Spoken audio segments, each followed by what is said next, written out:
everyone, this is Roxy Slayer, and today I will be breaking down the most recent trailer for Ant-Man and the Wasp Quantumania, which will take the Marvel Cinematic Universe to new heights.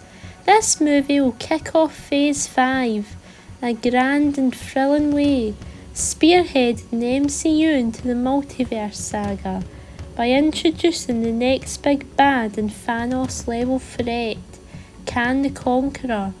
Ant-Man was one of my favourite Marvel heroes growing up.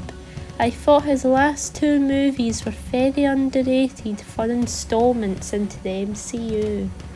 They made for great heist movies, and they served as nice breathers after big massive capers like Avengers Age of Ultron and Avengers Infinity War.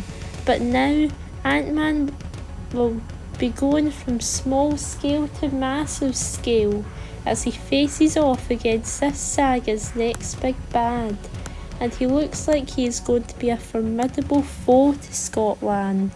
So let's get into it.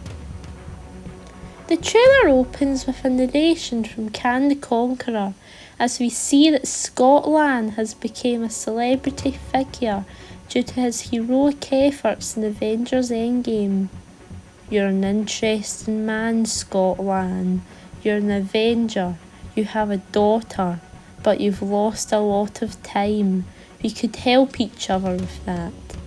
It looks like Scott will have a fraught relationship with his daughter Cassie, as while he has become a public figure and has written a memoir of his own. Cassie has been arrested and getting into trouble with the law, similar to the perils Scott faced in the first film. Maybe she is trying to be a hero just like her father, but she keeps on making the wrong choices. Scott has missed out on his daughter growing up, from being in prison to being stuck in the quantum realm, and he wants that time back. It makes the deal he is about to make with Kang have more emotional weight to it, and it will add so much into the conflict occurring in this film. Cassie has built a device with the capabilities of travelling to the quantum realm, but it goes wrong and ends up sucking everyone in. I think this device is what draws Kang the Conqueror to kidnap Cassie, as he decides to use her as bait to make Scott do what he wants. We get our first look at Kang here, as he looks very comic accurate. I like the way his blue mask deactivates. It looks very seamless and cool. Kang has power over time, and he can travel the multiverse. It seems that he has been stuck in the quantum realm for quite some time. He needs Scott to help him find a way to escape. Throughout the trailer, we see Janet warning Scott about the threat that Kang poses, and that he shouldn't trust him. I think Janet may be an important figure in this film, as she may have encountered Kang during her time in the quantum realm. That could be the secret she has concealed all this time. As she says this warning, we see Scott walking out onto a platform with Kang, as we see Cassie being detained by two soldiers wearing similar blue helmets. We can see MODOK behind them, who is unmasked, revealing his signature large human head. But can I just say, what in the hell is this ugly, terrifying abomination? This is the image of nightmares, this head is. But jokes aside, we see that MODOK is actually Darren Cross, who was the villain Yellow Jacket in the first Ant-Man film. In that film, it looked like Cross had seemingly died when he was reduced to atoms.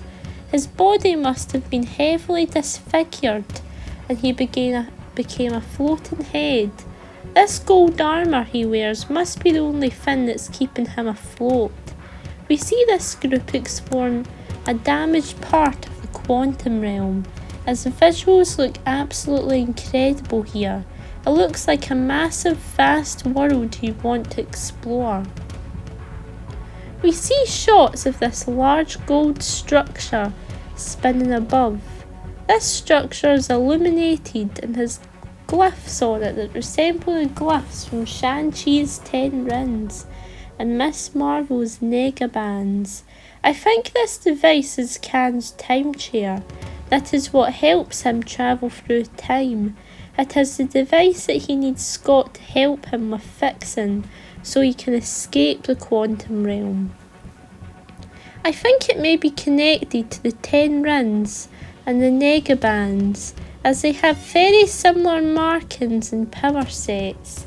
Shang-Chi's rings have the power to give the user immortality, while Kamala's Negabands can transport her back in time. What connects them more is that in the Shang-Chi mid-credit scene, the rings were sending a beacon somewhere, possibly to Khan. So it looks like these items will have a powerful connection to Khan, and that it will be explored in Avengers: The Khan Dynasty. I think this device might have the power to create variants or duplicate other beings, as we see Scott being split in two, making many Ant-Man clones. He seems to be using these clones to his own advantage, as he tries to use the Pym particles to shrink down this device. But this plan must go horribly wrong, as we see a giant Ant-Man getting torn apart like string cheese. As Scott is trapped amid a mountain of clones, he tells Cassie he is sorry, as this could be his last-ditch effort to save her.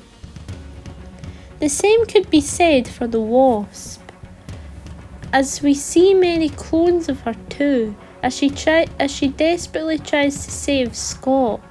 Amidst all the chaos and intensity in this trailer, including a suited up MODOK, we see that Khan ends up breaking his deal with Scott, as the two have an intense brawl.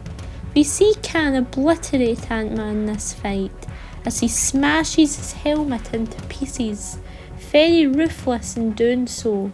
Scott Lang gets up and proceeds to say this menacing line to Khan.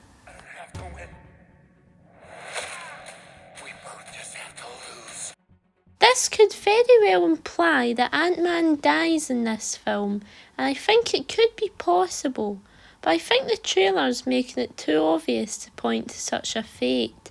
I think Scott will lose this fight, but take down Khan in the process. That might be through getting trapped in the quantum realm, or being displaced somewhere in the multiverse. It could establish the threat Khan truly possesses, while ending the film in a massive cliffhanger in time for the Khan Dynasty. Earlier in the trailer, we saw Cassie inspecting a strange orange portal, which could help her and the Ant family escape the quantum realm.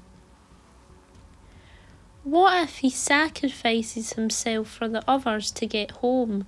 By taking Khan down with him, the both of them losing while being trapped in places unknown. Let's hope Scott Lang makes it out alive. To sum up this trailer, I think Ant-Man and the Wasp Quantumania will be an incredible film, and it looks like it is going to kick off Phase 5 with a bang.